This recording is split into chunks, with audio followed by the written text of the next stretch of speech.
Boa noite, começa agora o nosso Histórias em Conexão. Eu sou Rafa Zimbaldi e hoje conheceremos mais uma história que vai nos emocionar. Vamos falar de desafios, de momentos de superação, de uma força física e mental para aguentar uma pressão de um atleta olímpico. Vamos conhecer o nosso convidado de hoje? Histórias em Conexão está no ar.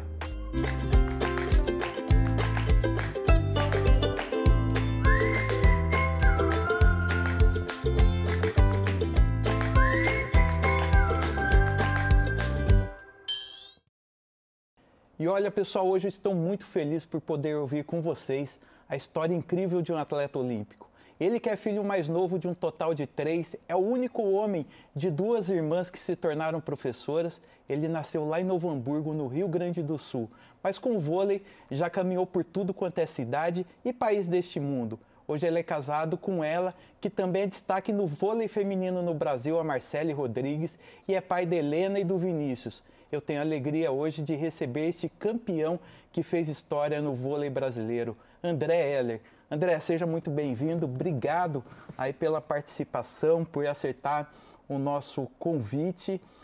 Antes de entrar um pouquinho nessa história do vôlei, do atleta, eu estava lendo que você nasceu muito novo, né, prematuro, e você teve alguns desafios de vida, né? Conta um pouquinho dessa história e conta um pouquinho lá de Novo Hamburgo. Bom, primeiro é um prazer estar aqui contigo, Rafa. Muito obrigado pelo convite. Na verdade, não foi um convite, eu interpretei como uma convocação. Muito obrigado. Então, muito obrigado. Eu nasci prematuro, como tu bem falou, nasci de 7 meses e nasci asmático, né? Então, nasci muito pequenininho, né? Eu não lembro de nada, obviamente, mas os relatos da minha mãe e do meu pai, e até mesmo das minhas irmãs, que são mais velhas do que eu sou o caçula, também contam que eu era muito pequenininho, parecia bastante frágil no início, porém eu tive um estirão assim desde o meu nascimento, mas convivendo com a asma, né? A asma sempre foi minha companheira, me sabotou em alguns momentos, mas depois de um determinado período da minha vida se tornou minha companheira e foi através dela, inclusive, que eu ingressei no esporte. E a asma você já descobriu no nascimento? A sua mãe descobriu no nascimento já? Sim, eu fiquei ainda na maternidade, no hospital, alguns dias, e até descobrirem, né, o que eu tinha. Eu nasci realmente com 7 meses, então nasci com a minha capacidade respiratória bem debilitada. Fiquei alguns dias, depois fui para casa e aí fui demonstrando logo nos primeiros dias de vida, ou nos primeiros meses, uma sensibilidade assim no meu aparelho respiratório, digamos assim. E ao longo da minha infância inteira, desde a primeira infância, eu tive que conviver com a asma, né? Primeiro, muito no sentido de remediar, porque as minhas crises de asma vinham com resfriados, e o Rio Grande do Sul, né, o inverno desde sempre muito rigoroso, então com resfriados, com gripes, a asma geralmente acompanhava esses períodos de doença, assim, e eu faltava muito à escola, tinham crises bem graves. Eu venho de uma família bastante humilde, então além de não termos à época grandes tratamentos para asma, para bronquite asmática, o tratamento que existia à época era muito caro, né? Então, desde do aparelho de nebulização, que eu brinco, inclusive, que era um aparelho enorme, que fazia um rumor, parecia um cortador de grama. E muito né? caro. Muito caro à época, né? Então, a gente não tinha isso em casa. Isso, aí eu já começo a lembrar de corridas rápidas, assim, para o INPS, não sei se você lembra disso. Lembro. E aí ficava na fila do INPS, aí chegava a minha vez, me colocavam do lado de um cilindro de oxigênio com umas gotinhas de Berotec, que era o broncodilatador que eu usava à época, e aí me dava uma tremedeira danada, porque é uma das consequências do broncodilatador, mas assim aliviava também. Então, com o tempo, os meus pais foram buscar recursos, né, para entender. Então, não bastava combater a asma quando ela me atacava, precisava prevenir mais do que tudo. E os remédios, os medicamentos, que eram assim homeopáticos, coisas do tipo, não eram tão eficientes. Então, a médica fez algumas recomendações à sua mãe.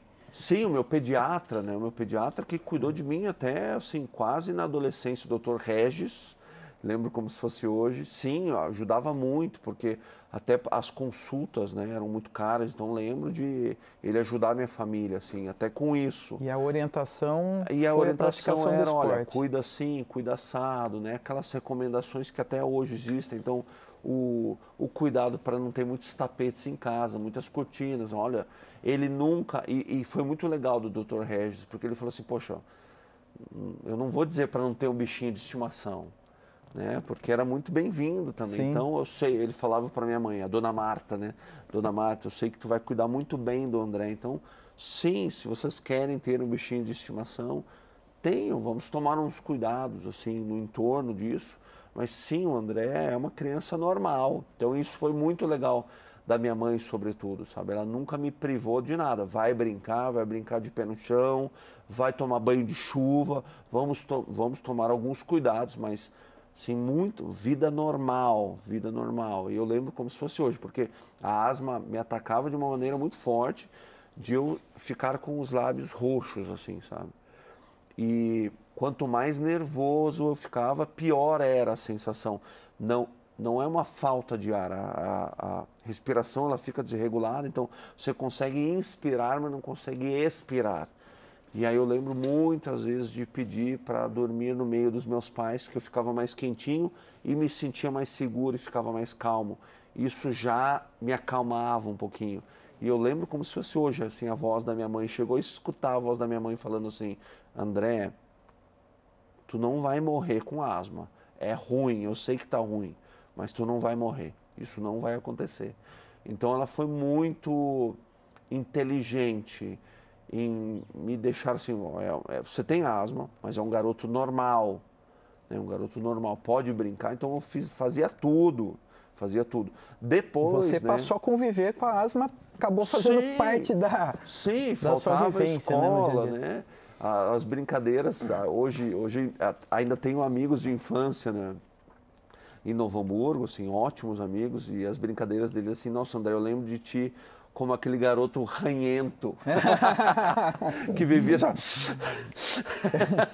E realmente eu lembro disso, sabe? Eu sempre estava com uma coriza danada, espirrava, mas, sabe, nunca foi sofrido. Isso foi, assim, é mérito total da minha mãe. Nunca foi sofrido. Nenhuma memória minha foi ruim. Sua mãe abraçou Não, nunca foi assim. história. Vai, tomava banho de chuva, brincava, sumia na rua, voltava tarde. Porém, com o tempo, eu comecei a faltar à escola e eu estudava junto das minhas irmãs sob um regime de bolsa integral. Então, não poderia faltar na escola. E aí a gente foi buscar uma outra possibilidade, os meus pais. E aí sim o Dr. Regis me indicou, olha, vamos praticar esporte. Eu lembro, Rafa, que sabe aqueles campos de futebol de botão? Sim. Eu tinha, mas eu também ganhei do pediatra um campo de futebol que tinha uma cerquinha assim nos limites do campo e a bola era de isopor. Qual era a estratégia? Você jogava só soprando para aumentar a minha capacidade respiratória. Então eu chamava meus amigos, jogávamos futebol de botão, mas também jogávamos esse jogo com a bolinha de isopor de soprar, porque era assim que se fazia gol, porque era uma então vivia com bexiga na mão também. E aí o esporte entrou, fui fazer tudo esporte, brincava muito, corria muito. E já começou no vôlei? Não, eu fui primeiro para o basquete, já no ensino fundamental 2, que era o primeiro grau ali, antes de ir para o segundo grau. Fui para o basquete porque eu já era um pouquinho mais alto do que a maioria dos jovens, mas ao mesmo tempo eu era muito magro, para não dizer raquítico. Eu não sei, Rafa, se tu já viu... Mas você era pequenininho perto dos outros então, né? Você era o mais alto de todos. Não era o mais alto, era um pouquinho mais alto, era muito longilíneo, então dava até a impressão de que eu era mais alto, mas não era. Eu lembro que com 14 anos eu tinha 1,78 m, não era assim absurdo. 14 anos, 1,78 m? 1,78 m. Hoje você tem? Eu tenho 2 metros, mas 1,78 m mesmo para a época não era altíssimo, era alto, magrinho, né? Eu lembro que a minha coxa era muito mais fina que o osso do joelho, então eu era muito magro. E aí eu fui para o basquete, me mandaram, começa pelo basquete, né? Onde mandavam os meninos mais altos. Mas eu também lembro de que a única aula que funcionou foi a primeira, que não me conheciam ainda, porque junto com o meu tamanho, com a minha falta de massa muscular, também eu tinha uma falta enorme de habilidade, eu era muito descoordenado, né? Tanto é que me rendeu um apelido muito carinhoso por parte dos meus colegas. Olha que carinhoso, né? Ganso. Ganso? Eu era descoordenado, caminhava meio assim, mancando para um lado e para o outro, aí me chamavam de ganso. E na primeira aula, ok, não me conheciam, me escolheram. A partir da segunda aula, ninguém mais me escolheu, porque eu não sabia jogar basquete, não conseguia. Aí começou o bullying da época. Na verdade, ok, tudo bem, eu fazia parte das brincadeiras, tal, ok, não vou dar muita bola para isso. Mérito da minha mãe, né? Mérito da minha mãe, deixa eu falar, tá tudo bem. Aí fui para o atletismo, fiz uma graça no atletismo, corria, era leve e tal, mas os meus olhos brilhavam pelo vôlei, na verdade. Porque o meu pai foi atleta de vôlei seu pai e foi técnico de vôlei, mas um vôlei muito antigo. Era totalmente amador. O que eu pensei, Rafa? Poxa, meu pai foi técnico, foi atleta. Eu não sei ainda, mas aprenderei rápido. E aí eu comecei a fazer vôlei na escola, nas aulas de educação física, mas eu queria mais, eu queria fazer parte do time da escola. E aí pedi para fazer o teste, porque tinha que ter um teste, né, para entrar, porque no time da escola estavam os mais talentosos da escola. E aí eu fiz o teste. Ao final do teste, o professor, o técnico, foi falar com outros 2 jovens e falou que eu tinha que... André, espera ali no cantinho, né? E aí ele falou com esses 2 jovens, lembro como se fosse hoje. Esses 2 jovens saíram sorridentes. Eu falei, poxa, agora é minha vez de receber a boa notícia. Mas, na verdade, o que ele me falou foi mais ou menos assim, olha, André, preciso ser direto e sincero com você, vai buscar uma outra atividade, porque no vôlei não dá. O vôlei não vai dar certo. E perceba que ele nem me indicou um outro esporte, ele me indicou uma outra atividade. Eu não tinha coordenação motora nenhuma, não tinha repertório motor para o vôlei. E aí fui para casa frustrado, triste, chateado. Falou pro seu pai? Chegou falando pro seu pai, não? Na verdade, eles nem ficaram sabendo que eu fiz o teste para a escola, porque era uma coisa muito minha, assim, né? E, Rafa, tem um detalhe aqui, sabe? Os meus pais, eles passavam grande parte do dia tentando colocar comida na mesa. Então, eu, de uma certa maneira, entendia que qualquer informação que eu levasse para eles, que não ajudasse, colaborasse com essa missão, que era uma missão de sobrevivência, então talvez atrapalhasse. Então, eu fazia muitas coisas sozinho, assim, muitas coisas no silêncio, com muita tranquilidade, não queria atrapalhar, eles faziam o melhor que eles podiam. Porém, na semana seguinte a não ser escolhido na escola, 4 amigos passaram na minha casa dizendo que aconteceria uma peneira no clube da cidade, no Novo Hamburgo. E eu falei para eles, não, podem ir, eu não vou, eu não passei na escola. Time de vôlei. O peneira, para quem não sabe, é uma seleção de talentos. Né? Eu falei, gente, podem ir, eu não vou. Eu não passei na escola, vou passar no clube. E aí, não, André, a gente também não vai passar, eles me falaram. Mas vamos conhecer um clube social. Eu falei, opa! Aí eu me interessei e falei, bom, maravilha, vai ser um dia legal. E aí fomos a pé para o clube. Então vocês já estavam com a ideia que não iriam passar. Não, você tinha certeza e eles também... Não, eles tinham a ideia, eu tinha a convicção. Não vou passar, óbvio que eu não vou passar. E aí chegamos no ginásio, no dia da peneira, depois da aula, tinham mais de 200 jovens com a mesma ideia que a gente. A maioria achando que ia passar. E aí passamos a tarde inteira lá, porque além dos testes de vôlei, que incluem manchete, toque, ataque, bloqueio, para saber já se a gente tinha algum repertório da modalidade, eu tinha que preencher um formulário médico, histórico de saúde, histórico escolar, histórico familiar e tudo mais. No final da tarde, mandaram todo mundo para a arquibancada, aquela arquibancada de ginásio que sobe assim, e falaram, olha, esperem aí, porque nós vamos agora comunicar os 3 aprovados daqueles mais de 200 jovens, né? A minha estratégia, Rafa, foi sentar no segundo degrau, perto da saída, porque eu queria conhecer os 3 aprovados. Caramba, esses caras são meus heróis, eu não passei na escola, os caras passaram num clube, eu quero pelo menos saber quem são. Aplaudir quando anunciarem o terceiro, eu já estou perto da saída para não pegar a muvuca da saída. Uhum. E aí anunciaram os 2 primeiros que desceram, assim, da arquibancada, parecia entrega do Oscar. E eu era o mais empolgado, por dizer, meu Deus, esses caras passaram, caras passaram. Né? Quem será o terceiro? E aí o técnico lá embaixo na quadra pegou o microfone, ó, vamos anunciar o terceiro aprovado. Por favor, venha aqui embaixo e anunciar um tal de André Heller. E eu ia aplaudir, na verdade, fiquei indignado, né? Fiquei indignado, porque na minha cabeça, o cara que tinha passado, passou e tinha o mesmo nome que eu. Falei, não sou eu, impossível, não pode ser eu. Falei, e humildade tem limite? Eu pensei, não, humildade tem limite, eu não vou aplaudir. O cara passou e tem o mesmo nome que eu, não, peraí, é demais pra mim a humildade, né? A perseguição tá grande aqui. E aí continuaram chamando o tal do André Heller e ninguém descia. E aí meus amigos começaram a me cutucar, cara, é tu? Só pode ser você. Eu falei, não é possível, eu não passei na escola, vou passar no clube. Cometer algum erro. E aí, pela primeira vez na minha vida, eu tinha 14 anos, eu me levantei, estufei o peito e fui lá com muita convicção. Acho que foi a primeira vez que eu tive convicção de algo na minha vida. Fui lá dizer que eles estavam errados. E eu cheguei, professor, vocês chamaram o tal de André Heller. Aí o cara falou, professor José Israel Becker, lembro como se fosse hoje. Sim, chamamos, é você? Eu falei, sim, sou eu, mas não pode ser eu. E ele, não, mas você não é um garoto que tem asma. Rafa, minha voz até afinou. Eu falei, sim. E ele, não, você passou. Eu falei, professor, não pode ser. Vocês estão cometendo um erro.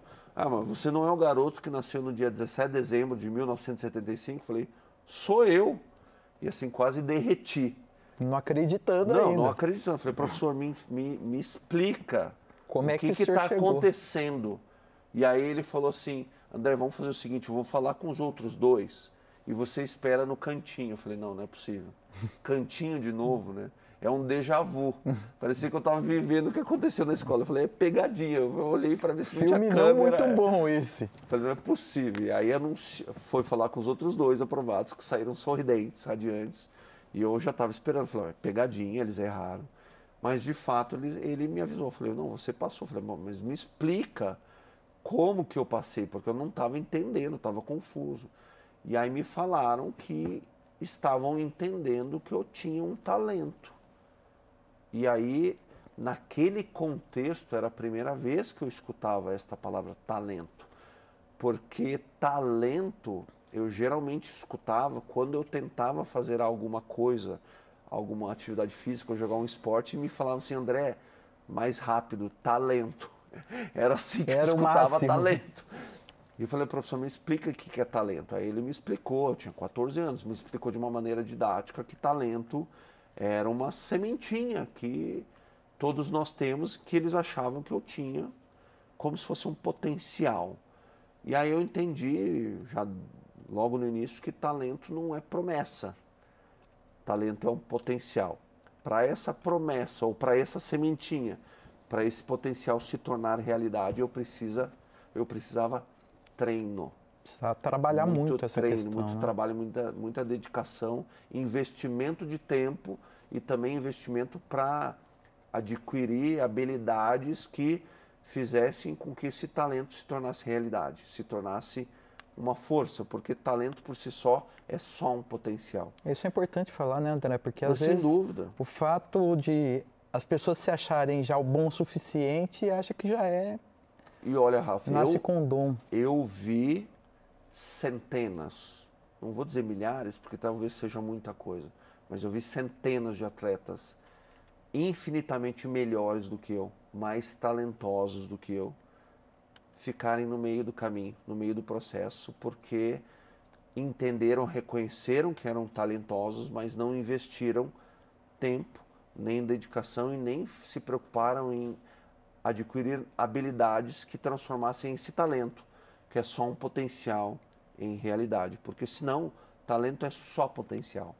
Então, quando me ensinaram, e aí foi um grande mérito do professor, do meu primeiro técnico do clube, me ensinou na prática de que eu, sim, poderia ter um talento, que eu não reconhecia, mas eu tinha, mas que dependia do meu investimento de dedicação, de tempo, de energia, em adquirir as habilidades necessárias para transformar esse talento em realidade e só dependia de mim. E aí o fato de eu aprender isso, eu falei, quer saber? Então é o seguinte, só depende de mim. Eu preciso estar disposto a aprender. Caramba, então eu vou fazer essa escolha mais do que qualquer um. Show. Então quando eu descobri que o poder estava na minha mão, aí foi tudo começou a acontecer. E aí eu comecei do pior atleta da minha categoria, comecei a alcançar os outros, até que eu fui passando e esses outros ficaram no meio do caminho. Não estou dizendo que esses outros não tinham mérito. Ô André, eu só estou dizendo que o mérito era meu e eu podia escolher isso. Olha, a gente vai saber um pouco mais dessa história fantástica. Agora nós vamos entrar no mundo profissional, um pouquinho do André Heller. Então, vocês que estão nos acompanhando, deixa sua mensagem aqui pra gente nas nossas redes sociais, @RedeSéculo21, e daqui a pouquinho a gente está de volta com essa história de um grande talento do nosso jogador, campeão mundial, campeão que fez história para o nosso país, André Heller.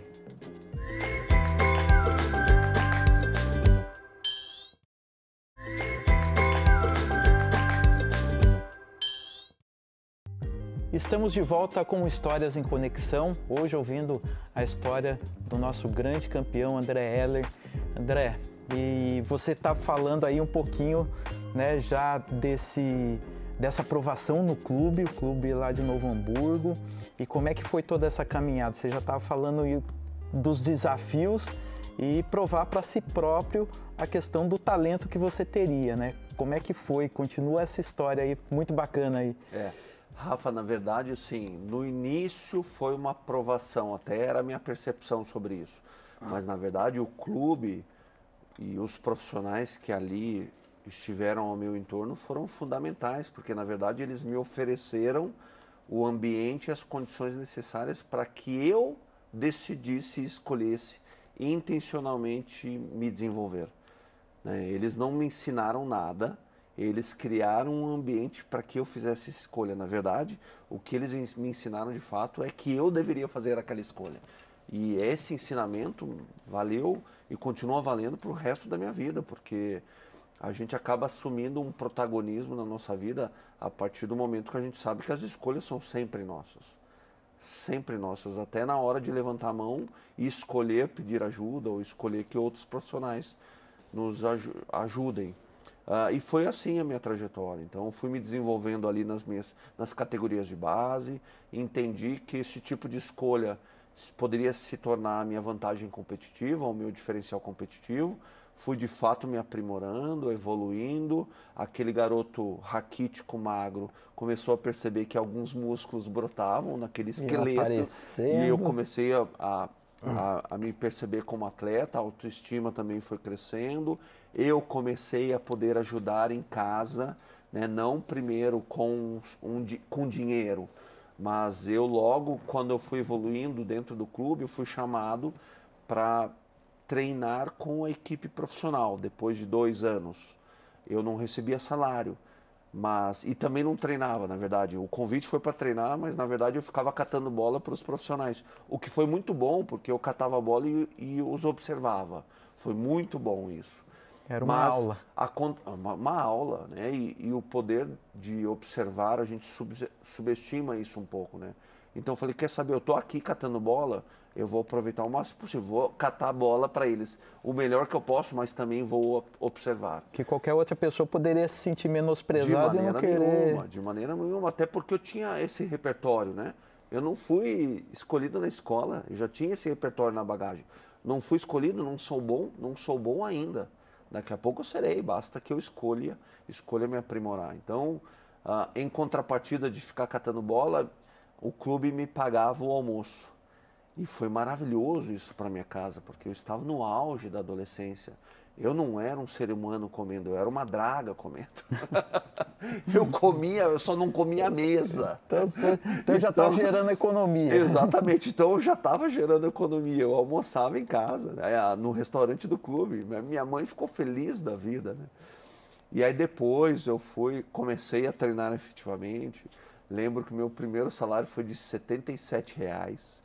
E aí eu fui no primeiro salário que eu recebi, eu fui direto, saí do clube a pé, passei numa loja no centro da cidade e comprei um videocassete em sei lá quantas vezes, em 12 vezes eu acho. E levei... E você receberia esse valor mensalmente? Isso, R$ 77. E aí o videocassete valia muito mais do que isso, então sei lá quantas vezes eu dividi. E aí eu fui lá, embalei e dei de presente para os meus pais, porque eu queria, era o meu sonho dar um videocassete, que eles tivessem um videocassete para assistir os filmes que eles queriam. E como é que foi isso na hora que você chegou em poxa, casa? foi muito legal, foi muito legal. Na verdade, esse videocassete ainda existe. Existe Ele ainda? não funciona mais, mas é uma relíquia, porque eu sempre me senti não devedor dos meus pais, mas eu queria retribuir, porque eles, até tem uma história muito curiosa, eles foram assistir um jogo meu oficial de vôlei quando eu já era campeão brasileiro, profissional. Eles nunca tinham assistido um jogo meu antes disso. Nossa, André, mas como os teus pais não te apoiaram? Claro que me apoiaram. A melhor maneira, o melhor jeito que eles tinham para me apoiar era mantendo a minha casa funcionando e botando comida na mesa, porque eles tinham os outros 2 filhos. Sim. Então, poxa, mas tu não sente falta? Absolutamente. Eles fizeram o melhor que eles podiam com os recursos que eles tinham disponível. Então, eu me sinto até hoje, de novo, não devedor, mas toda vez que eu tenho a oportunidade de mostrar para minha mãe, meu pai já faleceu, mostrar para minha mãe e inclusive para as minhas irmãs o quanto eu sou grato, porque eles me ajudaram demais. As minhas irmãs são professoras desde sempre, são as melhores professoras do mundo, são as minhas, são fontes de inspiração, assim. Sou fã das duas. Elas, quando eu terminei o antigo 2º grau, todos os meus colegas fazendo cursinho para o vestibular, e a gente não tinha dinheiro para me pagar um cursinho para o vestibular. A ideia é que eu fizesse arquitetura. Eu fiz no meu 2º grau, fiz um curso técnico de arquitetura. E eu queria seguir essa carreira, mas o vôlei era muito forte já à época, para mim. Poxa, eu quero ser jogador de vôlei. Antes de arquiteto, eu quero tentar ser jogador de vôlei. Porém, eu precisava investir tempo, mas não tinha dinheiro. Então, as minhas irmãs me patrocinaram no primeiro ano depois do 2º grau, né? Então, eu não fui fazer vestibular, eu fui investir no vôlei. E elas já eram professoras? Elas já eram professoras. Como que foi o patrocínio delas? Elas me pagaram joelheiras e tênis ao longo daquele ano. Eu gastava um tênis por mês, era muita coisa.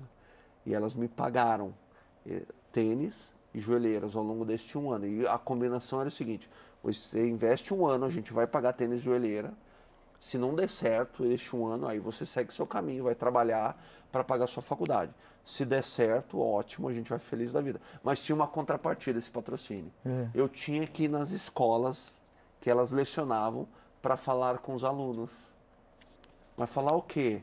Falar sobre a vida do atleta. Falei, meu Deus, eu morri de nervoso na primeira vez. Vou ter que falar em público. Nossa, e gaguejei para falar com os alunos. No primeiro momento, uma sala, outra sala. Depois foi tomando forma aquele modelo, e aí fechava a escola para eu falar com toda a escola. E aí eu comecei, por mais que eu ficasse nervoso, ansioso, eu falei, poxa, mas que legal eu estar podendo falar do que eu faço todo dia, do que eu amo, e contribuir de alguma maneira com esses alunos. E de tudo aquilo que você enfrentou. Exatamente. Né? E aí eu fui descobrindo que eu era muito tímido, não sabia falar, mas eu sabia, poxa, se eu treino muito para me tornar um bom atleta, porque eu não posso treinar também para me tornar um bom speaker, um bom palestrante, né? Digamos assim, porque eu queria chegar lá com conteúdo para oferecer para os alunos. E aí começou a minha vontade de compartilhar. E aí desse movimento todo, eu continuei estudando sobre isso. Aí a minha vida acadêmica, até pelo exemplo que as minhas irmãs sempre me deram, minha vida acadêmica ou minha vida como estudante sempre aconteceu em paralelo com a vida de atleta, né? Infelizmente, no nosso país ainda, a maioria dos atletas vai pelo caminho do esporte em detrimento da educação. Eu não. Eu sempre mantive a educação correndo paralelamente à minha vida de atleta. Então, quando eu não estava... sempre unindo os dois. Sim, porque primeiro, eu sempre tive esse medo, digamos assim, primeiro era um medo de um dia acontecer algo comigo, ou não conseguir ser um ótimo atleta e minha carreira de atleta não se consolidar. E a educação me dava a possibilidade de também construir possibilidades em uma outra carreira. Esse medo depois foi dando lugar a uma possibilidade de o conhecimento que eu adquiria na minha vida como estudante agregar valor à minha vida como atleta. E aí eu fui me entendendo assim, olha, o conhecimento que eu estou adquirindo nesse livro que eu estou lendo, nesse curso que eu estou fazendo, eu levo para a quadra. Rafa, hoje a gente sabe, não sou eu que estou falando, que atleta bom é atleta inteligente. Sim.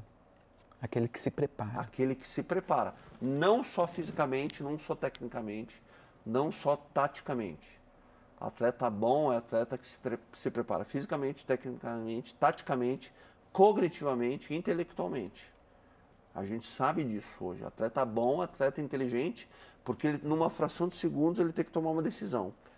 Ele tem que treinar a visão periférica, ele tem que treinar o poder decisório. Então várias valências estão envolvidas e você adquirir conhecimentos em outras áreas do conhecimento agrega valor à performance de atleta. Então isso eu fui entendendo que era um círculo virtuoso e mantive minha vida acadêmica, digamos assim, correndo paralelamente à minha vida de atleta. E as suas irmãs te incentivando e cobrando também. O tempo todo. Nem cobrando, mas... Porque cobrando no bom sentido, né? Talvez a exigência delas vinha do exemplo.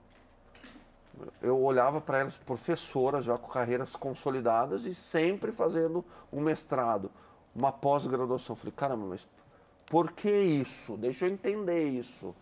E elas me falaram, a vida de uma professora é muito dinâmica, porque a maneira que eu ensinei anos atrás não tem mais valor com as novas gerações. Então nós temos que estar nos reinventando.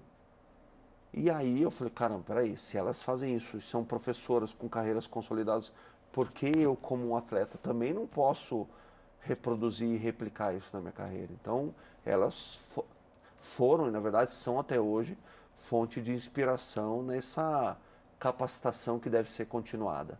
Que importante ter a família ajudando como base, né? Sem dúvida.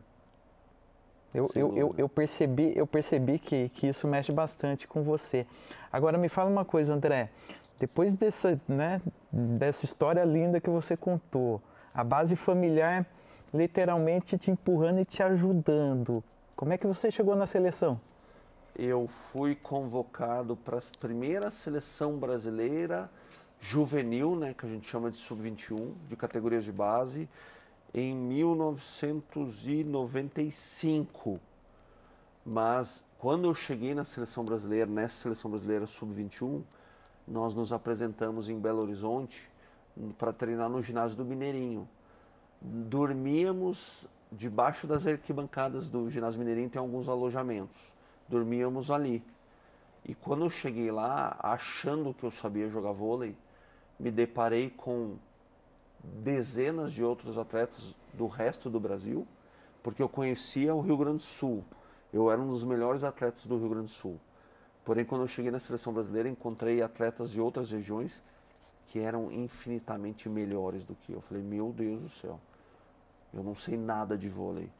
E aí, após alguns meses de treino, praticamente internado ali, debaixo das arquibancadas do Mineirinho, a comissão técnica da Seleção Brasileira Juvenil me chamou numa salinha, todos eles. Com quantos anos isso, André? Eu tinha 95, eu tinha ali 19 anos.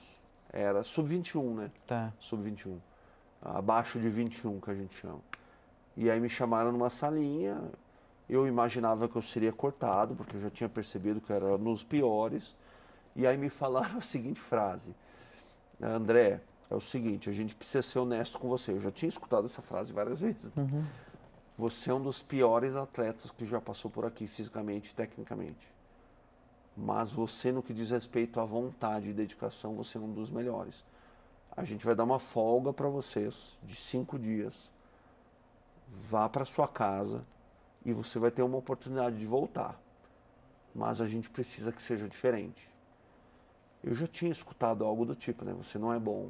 Você não, né? Já tinha escutado isso. Já viu o filme lá da escola de novo. Exatamente. E naquela época, os atletas da categoria sub-21 voltavam para suas casas, independente da região do país, de ônibus. Então eu fiz Belo Horizonte e Rio Grande do Sul de ônibus, umas 30 horas, para pensar o que eu contaria para os meus pais. Eu contaria a versão pior, ó, você é um dos piores atletas ou você é um dos mais dedicados?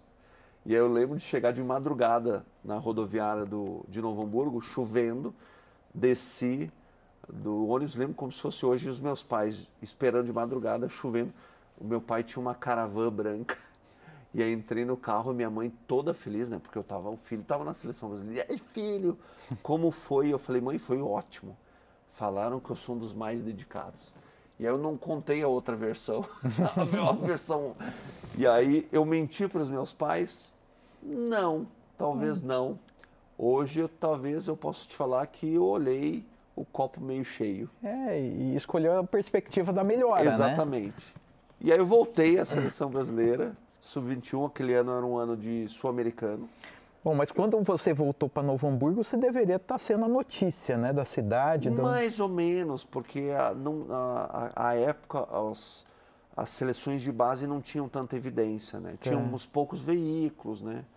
Sim, fiquei em casa, adorava ficar em casa, sempre adorei ficar em casa, na casa dos meus pais. Meu pai fez um churrasco, era um momento muito gostoso em família.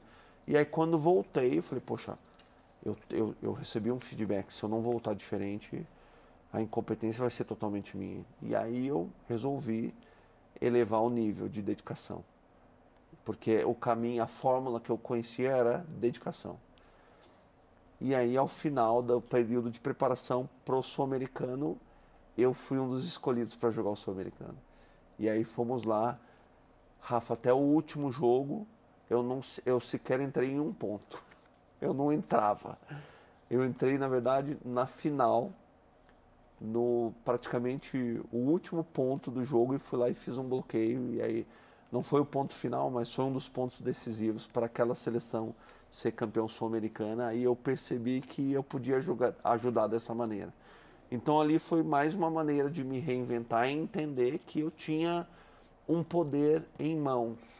Eu não era o mais habilidoso, não era o mais capacitado tecnicamente, eu não era o melhor fisicamente, mas eu podia ter um poder muito forte em mãos, que era o poder da escolha.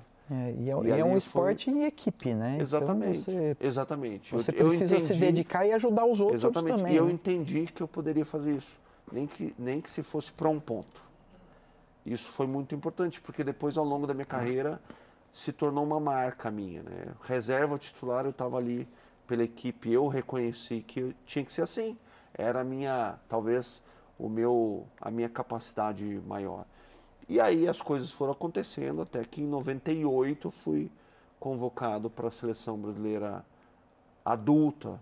E aí disputei minha primeira Olimpíada em 2000, depois chegou o técnico Bernardinho, 2001 foi um outro nível de exigência. Eu fui testado novamente, na verdade a minha capacidade de escolha foi testada novamente, fiz novamente uma escolha pela dedicação, por trabalhar em equipe, aí fui campeão olímpico em 2004 e vice-campeão olímpico em 2008, quando eu deixei a seleção brasileira. Teve uma história com o Bernardinho aí que foi um grande ensinamento para você também, mais um, né, em 2002. Eu tentei passar batido, tu viu, nessa história aí, mas essa história sempre vem à tona. Na verdade, o Bernardo chegou em 2001 e elevou o nível de exigência da seleção brasileira. Então nós treinávamos em todos os lugares possíveis. Então na quadra, na areia, no aeroporto, na academia, em tudo que é lugar. Se treinava sem parar. Quantas horas por dia? Olha, se treinava perto de 6, 7 horas, o que para o vôlei é muito. Na verdade, eu acho que para qualquer modalidade é muito. O vôlei é um esporte, vem mudando nos últimos anos, mas é um esporte que sempre foi conhecido por um esporte que se treina muito. No Brasil, então, a gente sempre foi referência nisso. E quando chegou o Bernardo, ele elevou muito o nível de exigência, em todos os sentidos, técnico, físico, em carga horária. Isso tudo depois a gente foi entendendo que, na verdade, era para implantar uma cultura de exigência. Mas para que essa cultura fosse implementada, a gente precisava muito de carga horária antes, para entender que a carga horária, a repetição, o treino nos levaria a resultados. Mas aquela geração, a geração que depois ganhou tudo, no início teve resistência. E eu era um cara resistente porque eu não aguentava aquele nível de pressão em termos de carga horária, nem de pressão psicológica. Porque a maior exigência do Bernard não era de carga horária de treino. Era uma pressão, de fato, quase que psicológica. E eu não estava preparado para aguentar aquilo. A gente via ele na beira da quadra, era muito firme, né? Mas o que vocês veem, ouviam, era na televisão. O treino era 100 vezes pior. E aí, num primeiro momento, eu não aguentei. E aí, em 2002, foi o ano do primeiro título mundial do Brasil. Semanas antes de embarcarem para a Argentina, no Mundial de 2002, ele me chamou numa salinha. Toda a comissão técnica de novo, um déjà vu de novo da minha carreira. E me falou que eu estava sendo cortado semanas antes do Campeonato Mundial. Ali foi um corte muito cruel para mim, porque eu estava... ali não acabava só com aquele ano na seleção. Para mim, eu não voltaria para a seleção. Eu realmente estava me achando injustiçado.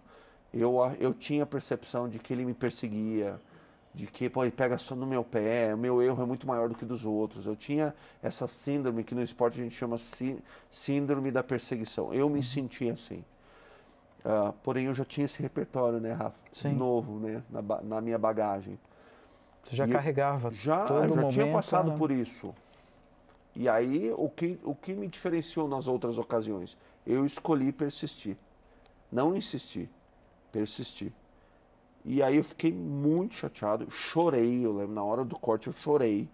Eu tinha passado por uma lesão grave, eu tinha aguentado dor, estava com muita dor, chorei ali, meio que desabafo. E resolvi assim, eu queria matar ele. Eu queria tirar meu tênis, eu calço 46, e jogar na cabeça dele. Era um atentado. Não, eu queria, porque eu estava ali sendo preterido, julgado, estavam me chamando, você não é capaz. Na verdade, a mensagem que eu estava absorvendo era essa. Mas eu sabia também que se eu pegasse meu tênis e jogasse na cabeça dele, o meu propósito, que era muito maior, eu tinha um sonho de ser campeão olímpico, ia por água abaixo. E mesmo chorando, eu pedi um tempo, mas resolvi fazer algo que eu sabia que poderia talvez me ajudar. E resolvi falar para ele com calma, com lucidez. Falei, olha, eu não concordo com você. É difícil falar isso quando você está sendo cortado. Para um líder, até pela natureza da liderança do Bernardo, que ele era muito enérgico. Mas eu falei, olha, eu não concordo com você, mas eu quero voltar ano que vem. O que eu faço para voltar? O que eu preciso melhorar? E aí ele falou que eu precisava melhorar meu bloqueio, mas também que ele achava que eu tinha potencial para ser um líder, mas não exercia liderança. Bom, eu voltei para o meu quarto, arrumei minha mala, botei toda a minha roupa dentro, botei também esse feedback dentro da mala e fui para o meu clube. Querendo ou não, por mais raiva que eu estivesse sentindo, ele já era um treinador consagrado. Sim. Eu tinha que ter essa inteligência, peraí, se esse treinador consagrado, por mais raiva que eu estou sentindo, me falou isso, eu preciso levar em consideração. Alguma razão ele tem. Eu fui para o clube e resolvi treinar bloqueio. Treinava mais do que todo mundo, fui estudar bloqueio, fui estudar os melhores bloqueadores, fui estudar o que eu fazia bem, o que eu fazia mal, fui assistir vídeos, porque treinar um fundamento técnico é fácil. Você repete, repete, repete, repete. E liderança? Eu nunca tinha enxergado essa incumbência para mim. Falei, meu Deus, primeiro eu tenho que entender o que é liderança. Fui ler sobre isso, fui estudar sobre isso, fui falar com líderes que para mim eram de fato líderes, e aí descobri que liderança tem muito a ver com servir. Você servir um propósito, você servir uma equipe, você servir a colegas, você servir ao líder. E aí estudei, e quando eu voltei à seleção brasileira, eu na verdade entendi que eu tinha que tirar o foco do meu umbigo e expandir o foco para o bem da seleção brasileira, e aí tudo aconteceu. Vamos deixar essa história, essa continuidade para daqui a pouquinho, Nós vamos para um rápido intervalo. Histórias em Conexão volta já, ouvindo essa grande história. André Heller aqui com a gente. Voltamos já.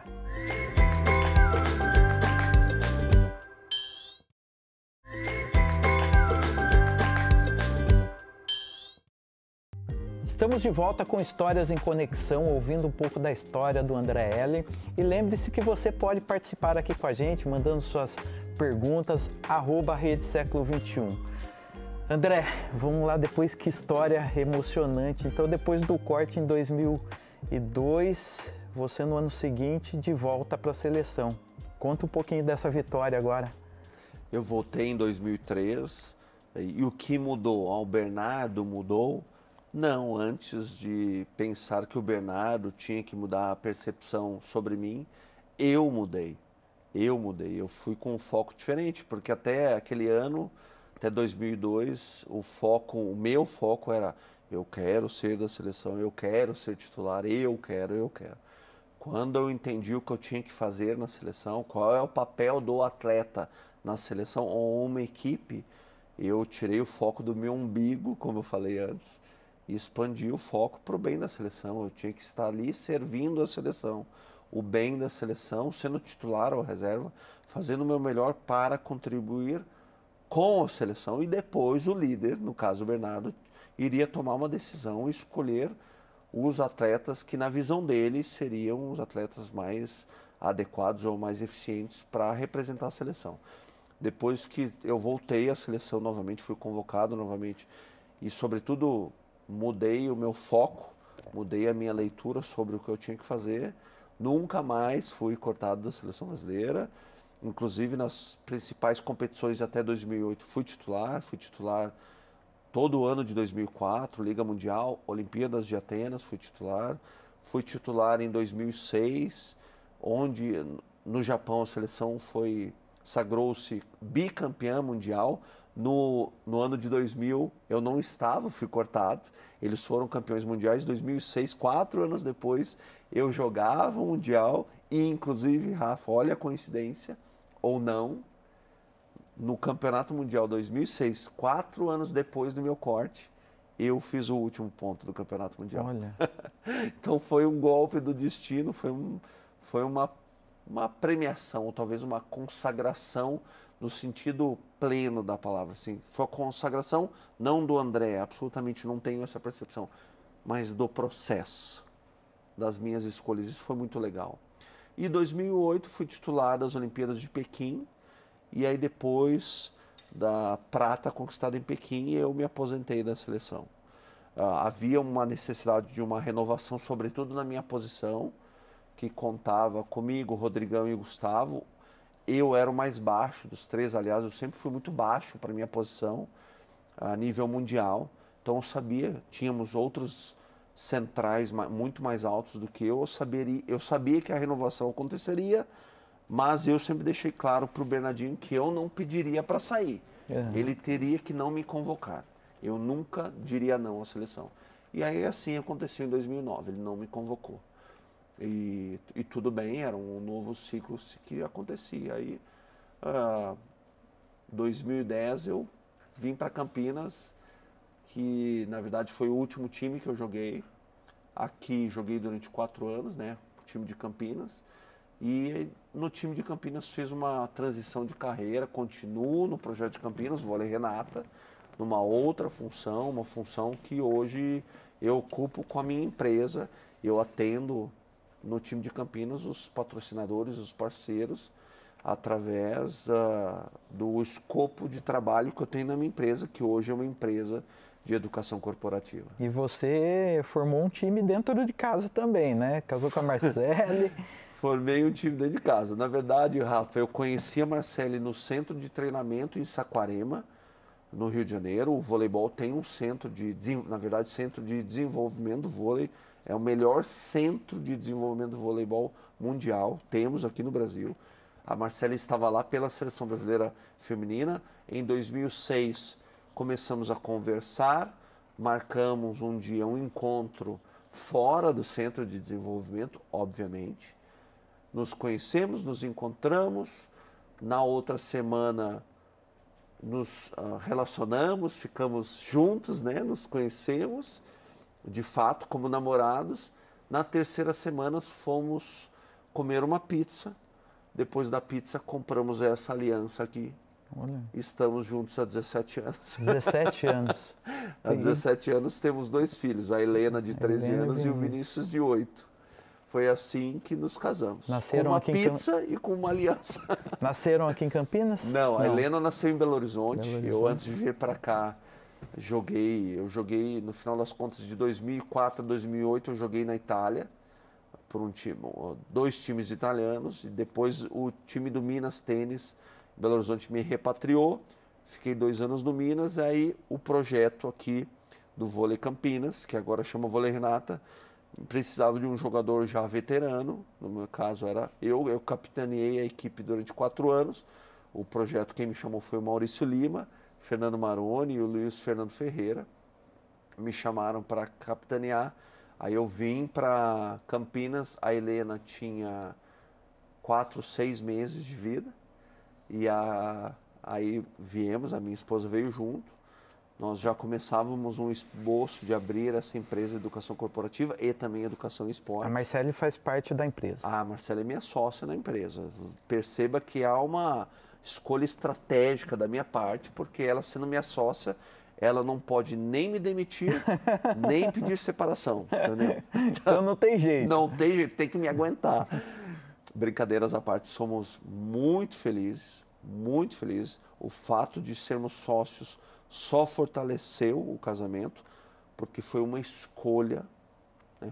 Se nós escolhemos casar, se nós escolhemos que, na verdade, o casamento é uma comunhão, uma sociedade, se nós escolhemos formar uma equipe, nós temos que fazer essa equipe dar certo. Sim. Então, mesmo quando nós discutimos, brigamos, nós fazemos isso pelo bem da minha equipe, da nossa equipe. Perceba que eu trago comigo e ela traz com ela os ensinamentos do esporte. E assim, hoje nós temos outros sócios, né? Que são os nossos filhos, são sócios da nossa família e são sócios da nossa empresa. E é uma dádiva, na verdade é um presente que recebemos. Na verdade, Rafa, o esporte para mim não é um esporte. Na verdade foi um presente que eu recebi na minha vida. Amém. Porque eu me desenvolvi. O esporte foi uma plataforma, na verdade é uma plataforma de desenvolvimento e ela continua me desenvolvendo. Então, o esporte me deu uma família. O esporte me deu a possibilidade de contribuir com a minha família que continua no Rio Grande do Sul. O esporte me deu a possibilidade de eu fazer as escolhas certas. No esporte eu aprendi a fazer as escolhas. É importante a gente ressaltar que o esporte salva vidas, né? O esporte salva vidas. O esporte, eu não digo só que me salvou, mas o esporte me construiu. Ou melhor, o esporte me ensinou que eu deveria assumir o protagonismo dessa construção. Então eu construo através do esporte, eu construo minha vida todos os dias. Na verdade é uma eterna construção, né? Isso eu faço em família. A capitã desse time não sou eu, ou o capitão desse time não sou eu, é minha esposa. Ela é a capitã do nosso time. Ela te direciona profissionalmente hoje. hoje. Não tem dúvida. Uma das grandes vontades que eu sempre tive na minha vida era de ser pai. Por mais que em algum momento eu até me vi sozinho, eu falei, eu acho que eu vou ser um solteiro. Mas daí encontrei a Marcele quebrou esse paradigma. E aí casei com a Marcele. Na verdade, comemos uma pizza e compramos uma aliança. E quando os nossos filhos nasceram, quando a Helena nasceu, eu não sabia ser pai. A Marcele sabia ser mãe. Quando a Helena nasceu, a Marcele já era uma mãe. Eu não sabia ser pai. E eu sofri um pouco com isso, porque eu era atleta ainda. Então, eu só sabia me dedicar exclusivamente ao esporte. Então, quando eu chegava em casa, eu chegava com bolsas de gelo, eu tinha que me alimentar rápido para descansar, mas eu tinha uma criança que queria brincar com o pai no chão e eu não conseguia. Tanto é que a Helena, até uns 3, 4 anos, tinha resistência comigo, assim. Eu não conseguia dar banho, ela não queria ficar muito comigo.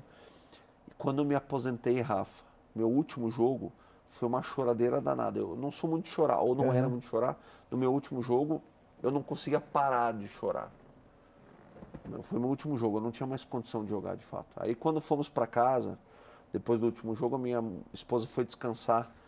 E a minha filha de 4 anos, a Helena, ficou olhando para mim e eu ali, né, meio em êxtase por tudo que tinha acontecido. Logo depois do meu jogo de despedida, e a Helena olhava para mim e eu falei, filha, o que foi? Ela assim, pai, o que aconteceu hoje no ginásio que tu chorou tanto?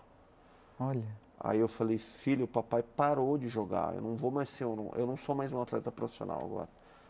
Eu parei de jogar, então eu chorei de emoção, um pouquinho de tristeza. Daí ela falou assim, pai, mas isso significa que você agora vai ter um pouco mais de tempo e pode cuidar de mim. E aí eu me dei conta que isso era possível.